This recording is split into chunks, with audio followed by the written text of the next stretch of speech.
우리 네 분이 논문 발표와 논찬을 했습니다. 오늘 이 포럼은 쌍방소통이 약간 어려울 수가 있습니다. 지금 제게 있는 줌 화면 하나밖에 없고요. 또 하나는 유튜브 라이브 채팅창이 열려 있습니다. 여러분께서 질문하실 때 줌 채팅창이나 유튜브 라이브 채팅에 올려주시면 즉석 질문으로 받아서 발표자 또는 논찬자에게 드리겠습니다.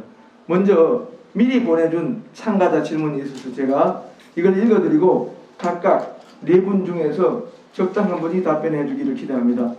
먼저 북한 핵 관련 질문입니다. 이 질문을 먼저 우리가 네 분에게 보내드렸습니다만 간단하게 읽어드리겠습니다. 북한 핵 문제를 한국이 자주적으로 다룰 수 있는 길이 열려 있을까요? 북한이 핵을 개발한 상태에서 남북 균형을 위해 우리도 핵 개발을 허용받을 방법은 없는가요? 현재 지구상의 핵이 사용을 위한 핵인가 자위를 위한 보유의 핵인가요? 북핵 문제를 어떻게 하고 인권 문제를 어떻게 보는가가 정말 한반도 평화 통일을 위해서 중요한 조건이 되는가요? 여러분 포괄적인 질문인데 질문이 한 30개 정도 되기 때문에 이 질문 안에 부칙 질문이 있기 때문에 우리 조동준 교수님과 또 세계적인 논찬 전문가이신 우리 윤원주 박사님께서 답변해 주시기 바랍니다. 그 다음에 북한 관련 질문인데요. 한 30질문이 되는데 굉장히 질문을 정말 성령 받아서 내린 질문 같습니다. 어떻게 이런 질문이 많은지. 북한 핵 문제를 어떻게 하고 인권 문제를 어떻게 보는가 정말 한반도 평화를 위한 조건인가요? 이거 같이 관련됩니다. 북한 인권 문제 공론화의 필요성. 북한 인권 문제는 뜨거운 감자입니다. 우리가 제기하면 북한이 대화를 거부할 것이고 미국이 제기하면 미국이 인디안 흑인 차별을 했다고 북한이 응수할 것입니다. 적절한 대안이 무엇인가 묻고 싶습니다. 북한 핵 문제로 가장 큰 위협받는 나라는 한국입니다. 그럼에도 불구하고 북한 인권 문제에 가장 큰 관심을 가진 나라도 한국입니다. 북한의 공격을 받으면서도 그들과 함께 해야 하는 이런 딜레마를 가진 한국은 어떻게 하면 좋겠습니까? 그 다음 이제 세 번째로 평화통일 관련 일반 질문입니다. 평화통일로 가는 길에 현 시점에서 가장 필요한 요소는 무엇이고 가장 방해되는 장애 요소는 무엇인지요? 문재인 정권 내에 남북관계 개선의 여지가 있겠습니까? 대학생 신분으로서 한반도 평화를 위해 무엇부터 착수하는 것이 좋을까요? 막연하게 통일을 추구한다기보다는 현실적인 장기 플랜을 추구하고 싶습니다. 북한 주민의 입장에서는 한반도 통일은 무슨 유익이 있을까요? 국정원법이나 국가보안법의 개정이나 폐지가 민간 통일 논의에 얼마나 영향을 주겠습니까? 여기도 질문이 한 30개가 되는데 이 질문을 다 받고 논의하려면 오늘 10시까지 해도 안 될 것 같아서 정말 압축적으로 대답해 주시면 좋고 저는 이미 조동준 교수님과 우리 전수미 교수님의 발표가 상당히 답변을 했다고 저는 봅니다. 그렇지만 혹시 질문 한 분이 만족할 정도로 압축적으로 네 분께서 한 1분 이내로 답변해 주시면 좋겠습니다. 예. 아 2분 이내 그럼 2분 좋았어요. 자, 지금 짧게 잘 해주세요. 시간도 잘 지켜주시고요. 감사합니다. 좀 큰 소리로 하셔야 이 마이크가 들어갑니다. 지금 기계적으로 제 하나만 줌이 열려 있습니다. 나머지 분들은 줌 화면이 없기 때문에 큰 소리를 해주시기 바랍니다. 예. 예, 저는 어제 그 발표문을 그 PPT 자료가 그 질문에 답변하는 형태로 했습니다. 네. 근데 혹시라도 부족한 부분이 있다면 하나 있는데요. 과연 우리가 핵을 개발하는 게 허용받을 수 있을까? 북한이 정말로 핵을 사용할 위험성이 커지면 그때는 어쩔 수 없습니다. 그건 그렇기 때문에 허용받을 수 있는 그러니까 질문 자체가 사실은 그렇게 적절한 질문은 아닌 것 같아요. 그러니까 북한이 정말로 핵을 사용하겠다라는 게 거의 뭐 명확해지고 그다음에 매번 우리가 지금 그 뭐 좌표가 정해져 있다 이런 형태로 가게 된다면 그때는 뭐 국제사회가 뭐라고 해도 그때는 어쩔 수 없을 수도 있어요. 그렇기 때문에 질문 자체가 대부분 제가 봤을 때는 그렇게 정확하게 제가 답변하기에는 어려운 질문들이 되게 많았었습니다. 이제 그렇게 제가 말씀을 드리겠고요. 핵 문제 해결은 그렇게 쉽지는 않습니다. 핵 문제 해결은 그렇게 쉽지는 않으니까요. 그 해결 방법은 결국 가서는 그 북한이 가지고 있는 잘못된 생각 그리고 우리가 가지고 있는 잘못된 생각 그 생각들이 결국 가서는 그 해결이 돼야 돼요. 그 북한이 생각하는 것만큼 북한의 안보 위협이 크지 않다라는 걸 북한이 스스로 인정해야 되고, 북한이 가지고 있는 자기가 자산을 엄청나게 가지고 있다고 생각하는데 그 자산이 그다지 이렇게 효과적이지 않다라는 것도 자기가 알아야 되고, 우리도 마찬가지죠. 그래서 상대방에 대해서 지금 모르고 있는 부분들이 있는데 그 부분에 대한 그 이해가 제일 첫 번째 시작 지점이 아닌가라는 그런 생각을 합니다. 이렇게 제가 마무리할게요. 네, 조 교수님 답변에 굉장히 많이 공감을 하면서 우리 크리스찬들로서 먼저 우리가 앞서서 할 부분이 있다, 그렇게 생각이 되는데요. 뭐냐면 북한에 대한 이 불신 문제, 이 문제를 우리가 과연 어떻게 성찰하면서 넘어갈 것인가에 문제가 있다고 생각합니다. 물론 북한이 한국전쟁 일으켰고요, 칼기 폭파 사건도 있었고, 버마 유인 암살 같은 어떤 폭력적인, 그들 입장에서는 혁명화 사업이었을지 모르지만 이 평화적 방법이 아닌 폭력 수단을 통해서 자신들의 어떤 그 목표를 이루려고 했었던 점, 이 점은 분명히 잘못된 점이라고 우리가 인식을 합니다. 그렇지만 그런 북한에 대해서 우리가 어떤 태도를 가질 수 있는가는 또 우리의 몫인 거죠. 우리 조 교수님 말씀하신 것처럼 북한이 자신들의 그 과대망상을 내려놓고, 또 우리는 북한에 대한 우리가 마치 심판자나 증거를 내릴 수 있는 판단자로서 그런 입장에서 내려와서 저들의 죄를 용서해 주십시오 라고 하나님 앞에 설 수 있는가라고 하는 우리의 성찰, 이런 면들이 정말 성숙하게 무르익었을 때라야 한반도 평화가 진정으로 가능하다, 그렇게 생각이 됩니다. 그래서 말씀 마치도록 하겠습니다. 네.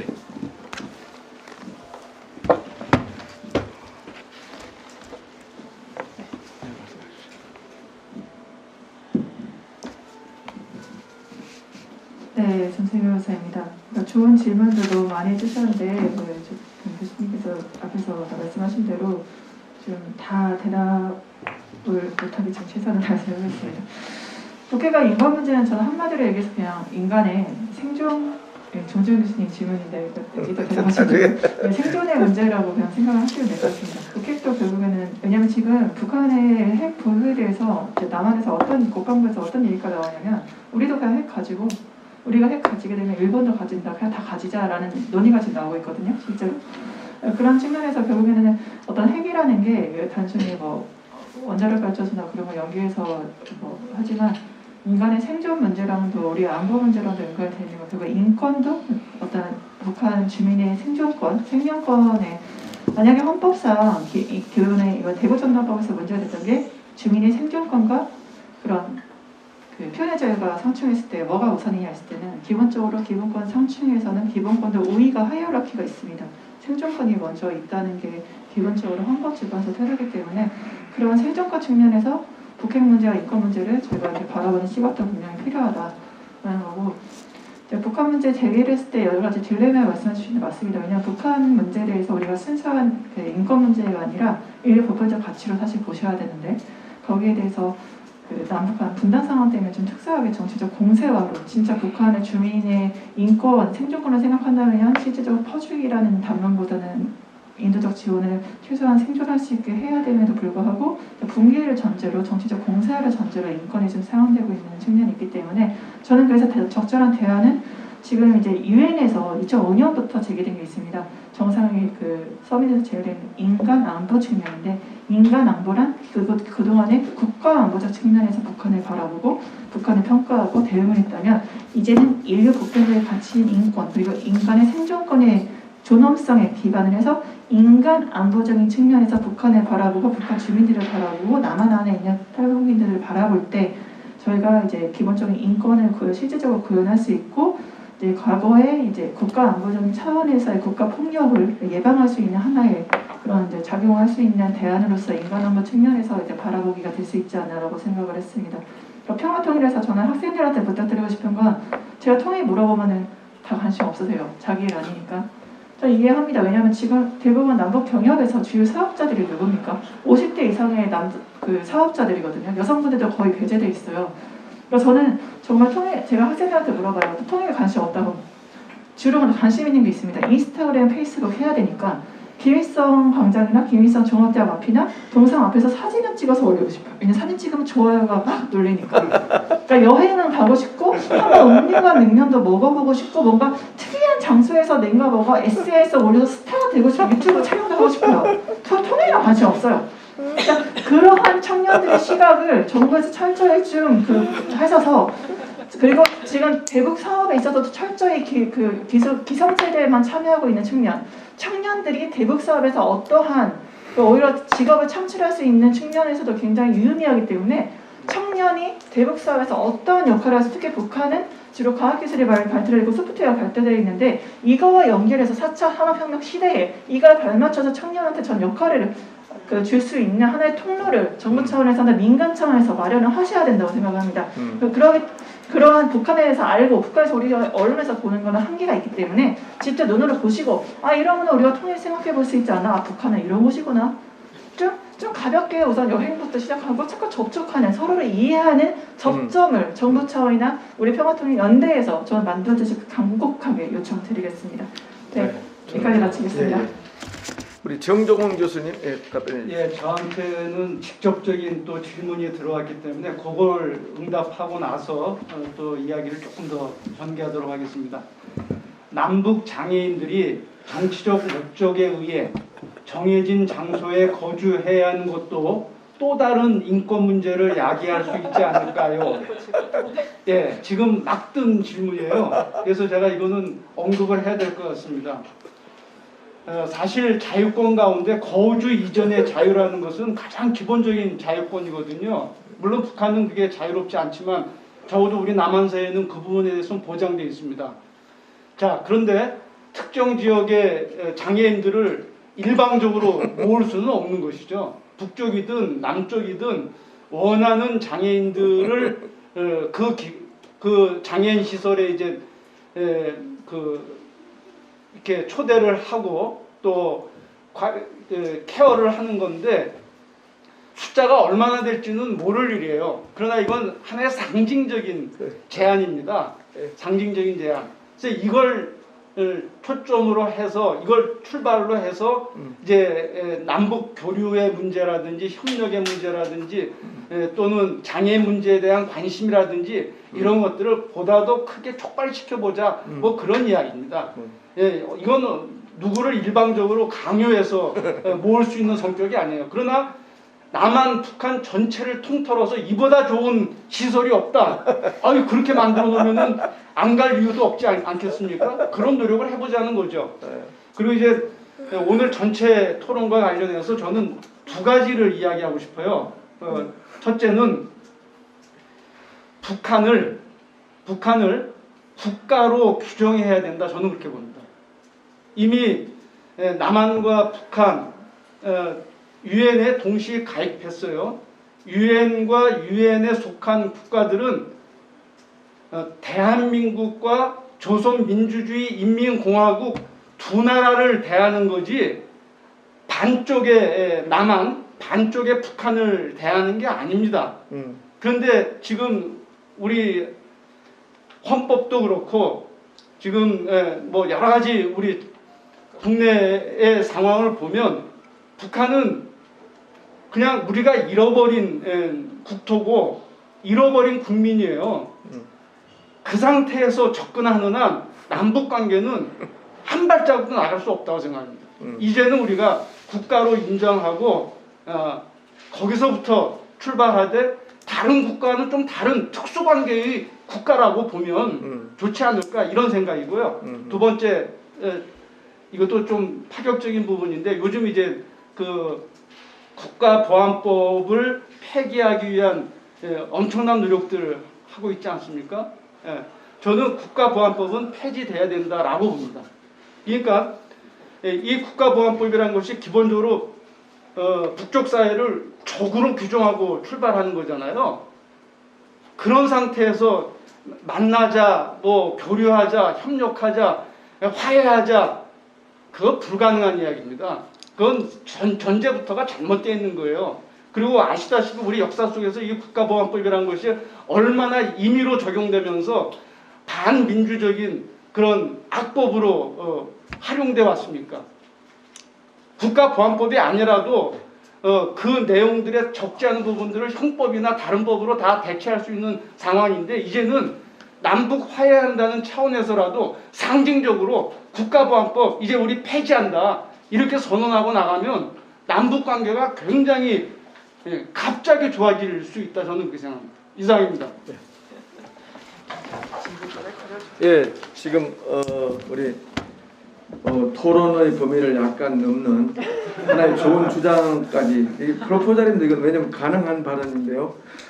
혹시 네 분의 이런 또 추가 응답을 들으시면서 좀 더 토론하고 싶은 분이 계시면은 줌 채팅창이나 라이브 유튜브 창에 띄워주십시오. 그럼 제가 김성원 사무총장님과 제가 보고 좋은 질문을 바로 즉석 응답으로 유도하겠습니다. 예. 지금 답답한데 오늘 두 분의 논문 발표가 참 일단 좋았고요. 뚜렷한 주제를 부각시켜서 정보를 조공한 면에서 좋았고요. 그다음 또 가치 면에서도 좋은 제안이라고 저는 봅니다. 그런데 저 두 분 논찬도 뚜렷한 논지도 있었고 좋습니다. 그런데 혹시 기계적으로 기술적으로 여러분과 쌍방소통이 잘 안 돼서 많이 저희들도 답답합니다. 줌으로 보이는 여러분 얼굴이 콩알만큼 보여서 우주 바깥에 있는 것처럼 보여요. 그래서 여러분이 채팅창에 글을 올려주시면 바로 읽어드리겠습니다. 줌에 올라와 있습니다. 줌에 올라와 있습니까? 조동준 교수님. 예, 주동 최고의 시설로 그거 아니고. 줌에 제 줌에는 안 떠올라 있습니다. 여기 외부 개입이 가능한가요? 예, 잠깐만요. 조동준 교수에게 질문드립니다. 밑에 지금. 예, 북한 주민들의 삶의 개선과 한반도의 영구적 평화가 구축될 수 있도록 하기 위하여 북한 내부의 긍정적 변화를 기대하기 위해서 내부에서 할 수 있고 해야 하는 분야 및 방법은 무엇이라고 생각합니까? 이거 굉장히 극기사항 같은데요. 혹시 교수님의 장래에 안보에 큰 지장이 없다면 답변해 주십시오. 대북사업 안 하시죠? 예, 뭐 제가 그런 일을 감당할 것 같지는 않고요. 가장 큰 차원에서 바라본다면 북한 내 저의 입장에서 변화가 일어난다면 그 북한 주민과 북한에 살고 있는 사람과 북한 정권의 이렇게 분리죠. 그러니까 그 간격이 너무 커요. 그러니까 정권의 안보와 자기의 안보랑 똑같다고 생각하기 때문에 그 북한 분들이 정권의 안보라고 하는 것과 나의 삶이 다르다고 하는 것을 알 수 있게 된 그 지점이 된다면 그때부터 아마 북한의 변화가 일어날 겁니다. 그럼 그 일어나기 위해서는 어떻게 해야 되는가? 그러니까 키워드가 그 정권에 의존적인 북한 사람들이 아니라 시민으로 결국 그 성장을 해야 되거든요. 그러니까 시민으로 성장하기 가장 큰 핵심 부분은 그 자기 스스로가 먹고 살 수 있을 만큼의 생활적 조건이 마련돼야 되는 거예요. 그러니까 그게 뭘까에 대해서는 저는 답이 몇 개 있긴 있습니다. 근데 이게 지금 공개적인 자리라서 말하기에는 되게 좀 어색하고 그 다음에 실제로 그렇게 관여하시는 분들도 있죠. 그러니까 예를 들어 가지고서 하나 예를 한번 들어보자면 북한 내에서 교통의 발달이라고 하는 부분이 북한 정권과 주민들 사이의 거리를 멀어지게 할 겁니다. 왜냐하면 움직이지 못하게 사람들을 통제해버리면 쉽게 통제하기 쉬워요. 그러면 사람들은 더 이 정권에 의존적입니다. 그런데 만약 북한 주민들이 자유롭게 돌아다닐 수 있도록 교통체계 자체에서 여러분께서 어떤 식의 밖에서 관여가 이루어지게 된다면 그러면 이제 북한 당국의 통제 밖에서 이분들이 활동할 수 있는 공간들은 늘어나게 되는 거죠. 이거 북한도 알기 때문에 웬만해서 잘 용인 안 해요. 근데도 이게 워낙 시급하니까 그런 문제를 가지고 이제 약간 용인되는 그런 경우도 있긴 있습니다. 이게 지금 그렇게 이제 말씀을 드리도록 하겠습니다. 핵심 부분은 북한 주민이 시민으로 성장할 수 있는 환경이 마련돼야 된다. 그게 북한의 변화다. 그게 외부에서 할 수 있는 겁니까? 지금 외부에서 할 수 있는 것. 지금 질문이 외부에서 할 수 있는 것. 그거는 북한 주민이 변화해야 되고 지금 조동준 교수님 같은 우리 같은 외부 사람이 북한의 변화를 유도할 수 있는 어떤 액션이 뭔가 이렇게 물었거든요. 그러니까 그건 좀 비밀인가요? 아니 그러니까 지금 마이크가 되고 있습니까, 조 교수님? 되고 있어요. 마이크가 너무 약한데. 그 방법은 있습니다. 조금씩 있거든요. 있는데 안 찾으니까 그러는 거예요. 길을 있다. 그래서 우리가 북한에 대북 지원을 한다 하더라도요. 그 방법은 있습니다. 조금씩 그 공간들이 열리고 있고요. 근데 저를 그냥 따로 개인적으로 좀 혹시나 정말 궁금하시면 예, 저한테 그럼 오십시오. 그러면 제가 조금 전해드리도록 하겠습니다. 구체적으로 그러니까 그 활동하셨던 분들의 얘기를 들으셔야지 여러분께서 지금 너무 자기가 생각하는 믿음 체계로 자꾸 북한을 접근하니까 오히려 문제가 생긴다는 생각이 듭니다. 예, 알겠습니다. 지금 교수님께서 차마 우리에게 알려주지 못하는 약간의 비밀스러운 그런 전략이 있는 거 알겠습니다. 개인적으로는 말할 수 있겠죠. 지금은 말하지만 들어요. 예, 지금 전수미 교수님께 질문이 들어왔습니다. 북한 인권법은 북한 내부 인권을 위한 인권법으로 여겨지지 않습니다. 예, 잘 발표하셨죠. 우리 전수미 교수님 확실히 그걸 알려주셨고요. 그러니까 일본인 납치 보호법이다, 그죠? 북한과 미국 각각 한반도 비핵화 전쟁과 서로 다르고 상충되는 것으로 알고 있습니다. 미국의 북한 인권법 1번, 5번 모두 북한 입장에서는 전혀 받아들일 수 없는 개념입니다. 그런데 이렇게 받아들일 수 있는 개념으로 인권 변화를 일으킬 수 있는 가능성이 있을까요? 효과는 어느 정도라고 생각합니까? 우리 발표자님의 의견을 들어보고 싶더만 아까만에 답변이 된 것 같습니다만 다시 해주십시오. 네. 네, 조심하십니다. 말씀하신 대로 이제 일본의 북한인권법 성격을 말씀드렸고 이제 말미에는 국제사회와 연대를 해서 북한인권에 대해서 논의를 할 필요가 있다고 하지만 실제적으로 북한 내부의 인권 개선을 관련 법으로 하기에는 약간 무리가 있는 것으로 이제 말씀하신 대로 되고요. 미국과 일본의 북한인권 제정이 이제 적어도 그건 있죠. 미국 아까 교수님께서도 말씀하셨는데 토론자도 말씀하시고 사회자분께서도 말씀하셨는데 주로 웨스트팔리아 조약에 따라서 국내 문제 불간섭의 원칙이 있고 주권 평등의 원칙이 있거든요. 그럼 주권 평등의 원칙은 북한이나 미국이나 남한이나 다 주권이 평등한 거고 각자 국내법을 제정해서 뭔가 법을 제정할 수 있는 권리는 존재를 하는 거죠. 하지만 다른 국가에 그거를 강요하는 것은 주권을 침해하는 그런 원칙 웨스트팔리아 조약에 따라서도 지금도 웨스트팔리아 체제이기 때문에 그런 한계가 있다. 그래서 그거를 강요로 한다면 이제 국내에서 법을 만드는 거 가지고는 저희가 미국에 그걸 본격적으로 항의를 하고 국제법을 제소를 한다고 하면 그것까지는 힘들겠지만 적어도 그 법으로 인해서 다른 국가의 국내 문제에 간섭을 하거나 침해를 준다면 이제 웨스트팔리아 조약에 따른 이제 국내 문제 불간섭의 원칙 국제법상 그런 이유를 근거로 해서 논거를 들 수 있을 것 같고 솔직하게 말씀드리겠습니다. 한국에서도 북한에 대한 사상법 분들이 아직 전향하지 않고 그 사상에 대해서 내가 전향한다는 서류를 쓰지 않고서는 감옥에서 나갈 수 없죠. 미국은 간탄하고 수용할 수 있습니다. 저는 전 세계의 그 어떤 국가도 인권 이슈에 대해서 자유로운 국가가 전 있을까라고 감히 말씀을 드립니다. 북한에도 인권 문제가 있는 거고 남한에도 인권 문제, 미국에도 다 모든 국가에서 자치적인 인권 문제가 존재를 할 때 어느 특정 국가가 정치적인 공세화를 위해서 자국의 이익을 위해서 인권 문제를 활용하는 것은 저는 현대 사회에서 굉장히 바람직하지 않는 체제다. 실제적으로 미국이 선택적으로 동티모르 사태라든가 다른 이제 사우디아라비아에서도 왕자가 기자 살해한 거라든가 그런 인권 유린 사태가 있었을 때 미국은 침묵을 했지만 어떤 이해관계가 있는 곳에 대해서는 인권 유린을 이유로 자국의 붕괴를 계획했죠.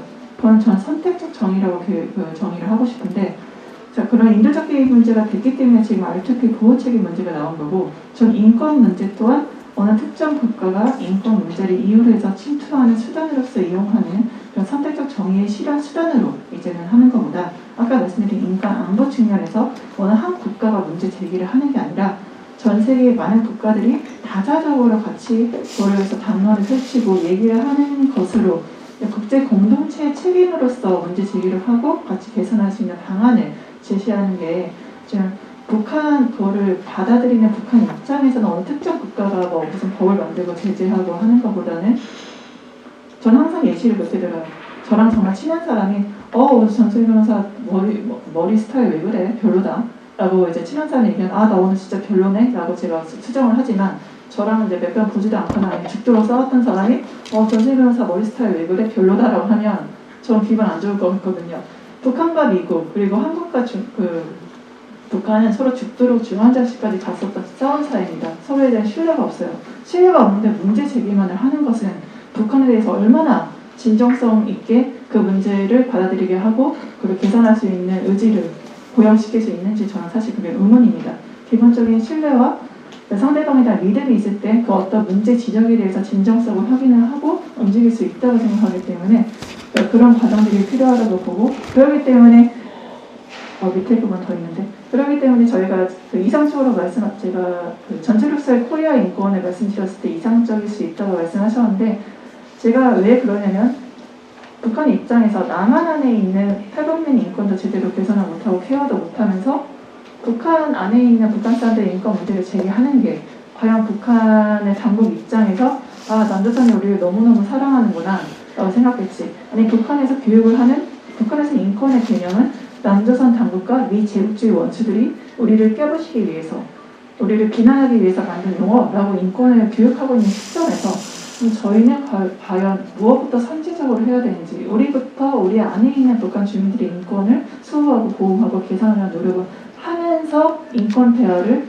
추진할 것인지 아니면 일방적으로 북한한테 잘 하라고만 할 것인지에 대해서 저는 그 방법론적 제안을 그렇게 드리고 싶었던 겁니다. 감사합니다. 예, 감사합니다. 지금 줌에 들어와 계신 분들께서 혹시 바로 음성을 제거하시고 질문해 주실 수 있으면 좋겠고요. 어쨌든 기술적으로 지금 유튜브 라이브 채팅하고 줌 채팅창이 열려 있습니다. 여러분 시간은 약간 지났습니다만 우리가 약간 10분 정도 늦게 시작했으니까요. 토론 시간 좀 더 가지려고 합니다.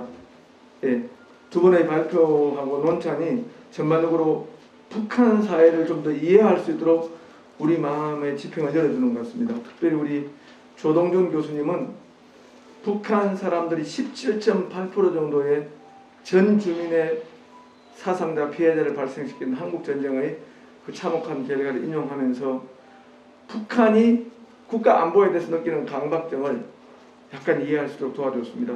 예, 전 변호사님 답변 감사합니다. 그런데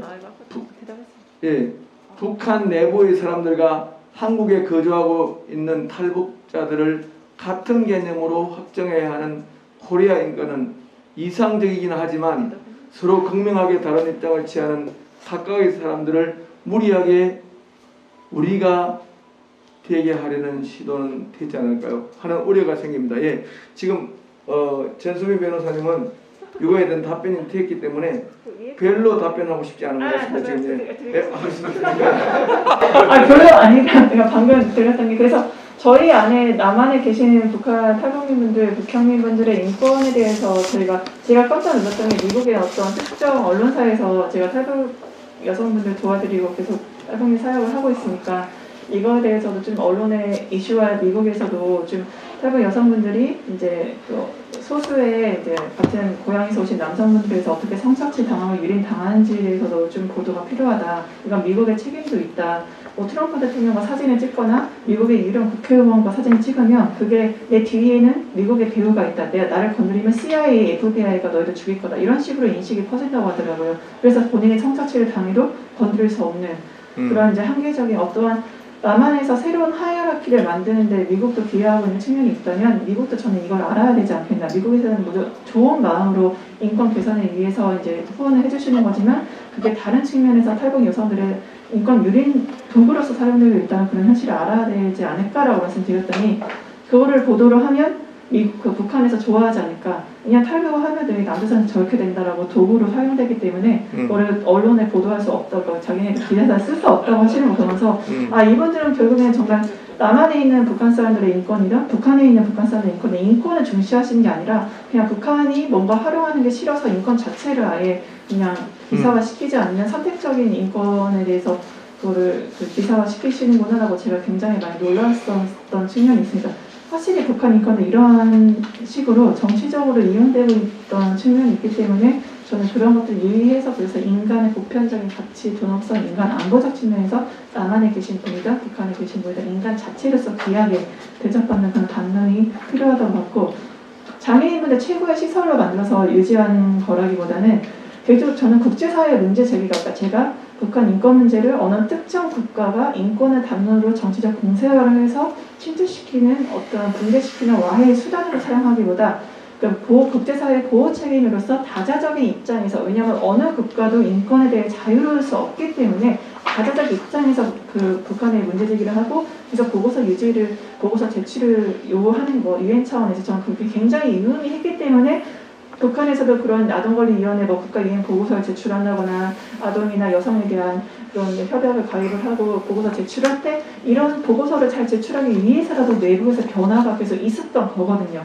그러니까 국제사회의 이러한 그 보고서 요구, 그다음에 압력들이 북한한테 특히 김정은 시대에는 그게 워킹을 하기 때문에 계속적으로 문제 제기가 필요한 거고 대신에 한 국가가 아니라 국제적 차원에서 다자적인 차원에서 문제 제기와 같이 이제 어떤 국제적 공동체로서의 문제 제기, 국제적 공동체로서의 북한과 같이 나아가면 추구하는 게 필요하지 않나. 그래서 북한이 상대적으로 장애인에 대해서 신경을 쓴다는 거지, 시설을 만든다는 거지, 뭐 최고의 시설로 장애인분들을 절대 모신다는 얘기는 아닌 거고, 그렇게 국제사회 문제 제기가 있었기 때문에 장애인들의 인권에 대해서, 아동에 대해서 여성에 대한 인권들이 점점점 많이 개선을 하려고 움직임들이 북한 내부에서 있다. 보고서에서 그런 것들을 가시적으로 확인할 수 있다라는 것을 아니면 북한에서 오신 분들을 통한 증언에서도 그런 점들이 확인 가능하다는 점을 말씀드리고 싶었습니다. 감사합니다. 예. 혹시 우리 운영위원 중에서 질문하실 분 계신가요? 조동훈 교수님이나 이문식 목사님요? 예, 뭐가 있습니다 지금? 올려볼까요? 다자적 차원에서 감사합니다. 우리 감사를 받으셨으면 고맙고요. 우리 조동훈 교수님 질문 들어오기 전에 우리 그 북한이 만일에 핵을 남한을 압박하는 수단까지 핵 담론을 공세 수위를 높이면은 그것이 우리나라의 특정 정파가 이렇게 핵을 단순한 자해 수단이 아니라 남한을 사실상 심리적으로 압박하고 심리적으로 감금하기 위해서 핵 담론을 저렇게 수위를 높이는데 여전히 우리가 남북 평화나 이렇게 평화 또는 북한과의 어떤 교류를 말하는 것이 너무 좀 생뚱맞지 않는데 이렇게 했을 때 어떻게 답변하면 좋겠습니까? 그러니까 실제로 북한이 그 핵무기를 되게 공세적으로 사용했던 시기가 있었죠. 2013년서부터 2016년 말까지 그때 그렇게 사용을 했었거든요. 근데 이제 이게 그 핵무기를 초기에 가지고 나면 한 15년 동안 그렇게 행동합니다. 핵무기를 가지고 나면 왜냐하면 자기 몸에 새로운 무기가 생기면 쓰고 싶어 하거든요. 근데 15년쯤 지나고 나면 그때부터 쓸 수 없는 무기라는 걸 자기가 알아요. 그래가지고서 결국 시간의 문제입니다. 그러니까 북한도 핵을 가지고 있는 상태에서 어떻게 행동해야 되는지 지금 찾아가는 과정이고요. 우리도 핵을 가진 북한과 어떻게 같이 지내야 되는지를 찾아가는 과정입니다. 그러니까 만약 북한의 핵이 쉽게 없어질 수 없다라고 한다면 이거는 이제 지나가는 과정에서 시간의 결국 흐름에 따라서 그러니까 통계적으로 보면 그래요. 처음에 핵무기 가지면 이거 되게 이상하게 행동합니다.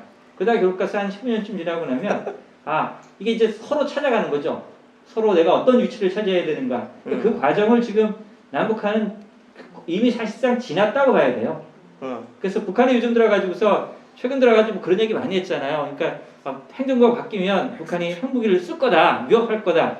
저는 아니라고 그랬어요. 아니라고 그런 건 뭐냐면 북한은 그 임계점을 이미 지난 상태예요. 그러니까 지난 상태이기 때문에 웬만해 가지고서는 핵을 가지고 이 국가가 북한이 2013년에서부터 2016년에 했던 그런 일을 하지는 가능성은 되게 적습니다. 알겠습니다. 그럼 좀 안심해도 되겠네요.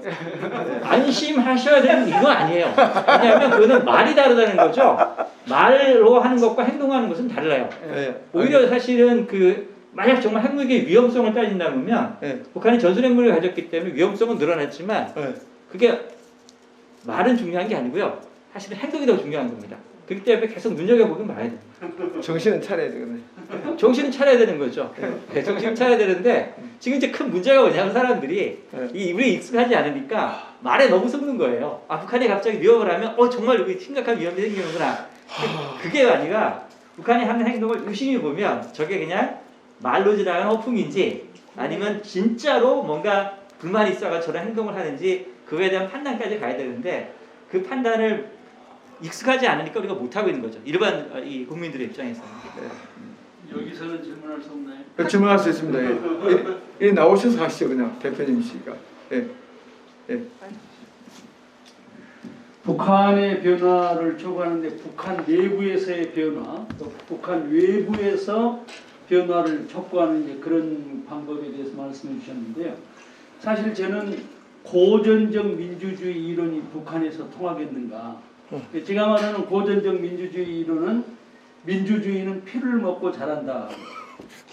그런데 그게 아주 그 민주주의는 피를 먹고 자란다는 게 긍정적인 의미로 민주주의가 그냥 오지 않는다라는 의미로 우리가 이해하고 있습니다. 그런데 그 토양이라는 게 예컨대 우리 4.19 때 공식적으로 죽은 사람이 한 300명 된 거예요. 대한민국이라는 토양에서는 300명 죽으니까 정권이 바뀌었습니다.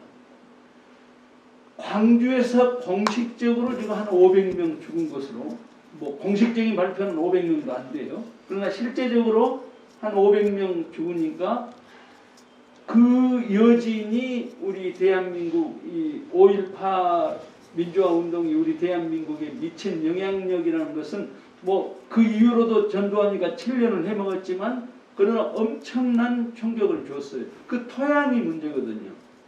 그런데 뭐 10여 년 됐을까요? 중동에서 일어난 소위 자스민 운동이라는 것은 최소한 10만에서 7, 80명이 3, 4년 내에 죽었어요. 7, 80만 명이 7, 80명? 네. 7, 80만. 잠깐만 10만 명에서 7, 80명 작은 숫자부터 작은 숫자부터 각 나라마다 달라서 예. 제가 지금 정확한 통계를 대충 그게 10만 명은 죽지 않았을 겁니다. 10만 명까지는 안 죽었을 겁니다. 아니 최소한 10만 명 죽은 것을 저는 기억하고 있습니다. 뭐 리비아에서 10만이 훨씬 더 많이 죽었을 거예요. 아 그건 전쟁이고요. 리비아는 폭격당해 죽었고 시위할 때 10만 명이 죽진 않았죠. 아니 그건 이제 정확한 통계를 좀 네. 제가 가지고 있지 않아서 미안한데 네. 그 자스민 운동이라는 게 엄청난 사람이 죽었어요. 장기간 중동 그에서요. 그래서 이 그런 그 고전적 민주주의 운동이라는 게 가능한가? 저는 북한에서 소위 말하는 시민 운동이 일어나서 정권이 바뀔 정도가 되려면은 그건 뭐 우리가 상상할 수 없는 그런 그 생명의 희생이 되는 토양이라고 생각해요. 그래서 우리가 그런 토양을 인지한다면은 우리가 10년이 걸리더라도 혹은 30년이 걸리더라도 인간의 생명이 좀 존중되는 그런 방식의 민주화 운동을 우리가 시도해야지 고전적으로 그 민주주의는 피를 먹고 자란다라는 게 북한에서 과연 우리 현실적으로 통하지도 않고 우리가 받아야 할 그런 그 현상인가라는 부분에 대해서는 저는 강력하게 그냥 좀 심하게 이야기하면 네가 가서 좀 죽지, 네가 거기 들어가서 좀 대신 죽지라는 그 생각이 들더라고요. 그래서 이 고전적 민주화 이론이 북한에서 바람직한 것인가? 김혜건 목사님이 좀 대답 좀. 근데 지금 문제는 왜 갑자기 목사님 그렇게 중요한 말씀을 하세요 지금? 너무너무 중요한 말씀을 하시는데 아무래도 이 문제의 전문가는 정종원 교수 같습니다. 정종원 교수님 지금 뭔가 에너지가 있으시고 자 피를 먹고 자라는 민주주의는 힘들다고 보셨는데 어떻게 생각하십니까?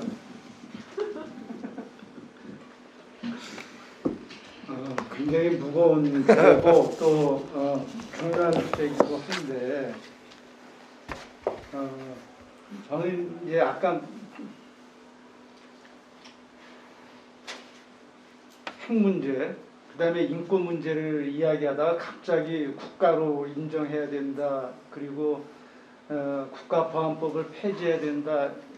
비약한 것 같아서 그걸 내가 조금 한번 만회해야 되겠다라는 생각을 갖고 있었는데 지금 엉뚱한 질문이 저한테 이게 좀 만회하기 좋은 질문이네 보니까. 그 우리 오늘 포럼의 큰 주제가 뭐냐면 한반도 평화를 위한 조건입니다. 한반도 평화를 위한 조건.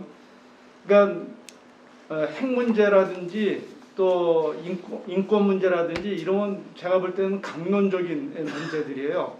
근데 아주 근본적인 문제를 나는 아까 이야기하고 싶었던 겁니다.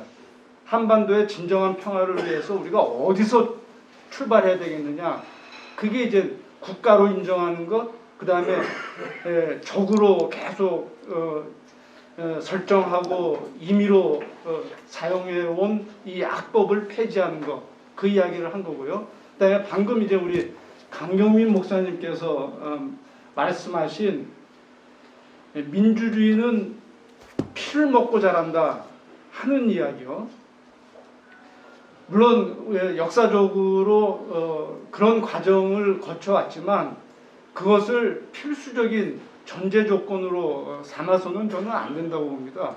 그러니까 다른 방법을 통해서, 그러니까 어차피 살자고 하는 거예요. 살자고 하는 건데 수많은 생명의 희생을 전제하고 그 다음 단계 민주화된 사회를 생각한다고 하면 과연 그 민주화를 위해서 죽는 사람들은 그거는 당연한 것이냐. 물론 자발적으로 희생하는 사람들도 있지만 그것을 마치 역사의 보편적인 진리처럼 그렇게 전제해서는 저는 곤란하다고 봅니다. 네. 그래서 저는 이 북한 사회가 세계적인 무대로 나오게 되면 이제 각국 나라의 형편을 통해서 자신들을 객관화할 수 있는 기회가 주어진다고 봐요. 그러니까 그 과정 속에서 물론 부수적으로 피를 쏟는 희생자들이 나올 수도 있겠지만 그것이 최소화할 수 있는 길이 아닌가, 저는 그런 생각을 합니다. 여기까지만 할게요. 우리 윤은주 박사 지금 이야기하려고 하니까 이 넘기겠습니다. 지점에서 제가 네. 한 말씀 안 할 수가 없어서 마이크를 들었습니다. 오늘 북한에 대한 우리의 그 태도, 북한을 어떻게 볼 것인가라고 하는 것이 우리 한반도 평화의 첫 출발이라고 말씀을 드렸는데 이야기가 이제 잘 되는 것 같았어요. 그런데 갑자기 우리 조 교수님 말씀에 북한 인민과 북한 정권이 분리되는 것, 그다음에 시민사회가 형성되는 것을 말씀하시면서 다시 우리는 북한을 타자로 인식하지 않고 그냥 우리의 연장된 자유민주주의 체제로서의 북한이 그림이 안 맞으니까 변화시켜야 된다라는 것으로 논점이 변화되는 것에 대해서 참 우려스럽습니다. 북한을 북한대로 보고, 왜냐하면 수령을 중심으로 하는 그들의 사회 구성체가 굉장히 내구성이 크다는 것은 입증된 결과이고 그들을 어떻게 인정할 것인가라고 하는 우리의 문제가 있는데 여전히 우리는 우리의 문제, 우리의 인식론의 문제를 성찰하지 않고 다시 북한을 우리식으로 변화시켜야 되겠다라고 하는 순간 북한에 대한 타사성은 멀어지고 왜 나와 같지 않는가에 대한 물음만 남는 채 포럼이 맞춰진다면 굉장히 좀 쓸쓸할 것 같습니다. 그래서 이 점을 다시 한번 환기시켜드리고자 마이크를 잡았습니다. 예, 제가 생각할 때는 지나친 우려 같습니다. 왜냐하면 조동중 교수님께서 말씀하신 논점은 아까 그 타자성을 지나치게 가장할 필요도 없고 북한식의 시민사회, 북한 최적화된 시민사회라는 그런 뜻으로 저는 들었고요. 그걸 억지로 남한의 틀을 가지고 강조 항쟁적인 그런 어떤 패러다임을 유도하는 그런 변화를 말했다고 보지 않습니다. 그리고 또 하나, 약간의 다른 논점이 있다 하더라도 이 포럼은 하나의 결론으로 합류될 필요가 없죠. 서로 다른 채로 약간 긴장을 간 채로 포럼이 끝나도 그건 우리 현실을 반영하는 거니까 전혀 우려할 필요가 저는 없다고 봅니다. 우리 조동중 교수님 집에 가려다가 뭔가 떠단 바가 있어서 다시 마이크를 잡았는데 제가 볼 때 이분이 해명을 해야 될 것 같습니다. 마지막으로 해요.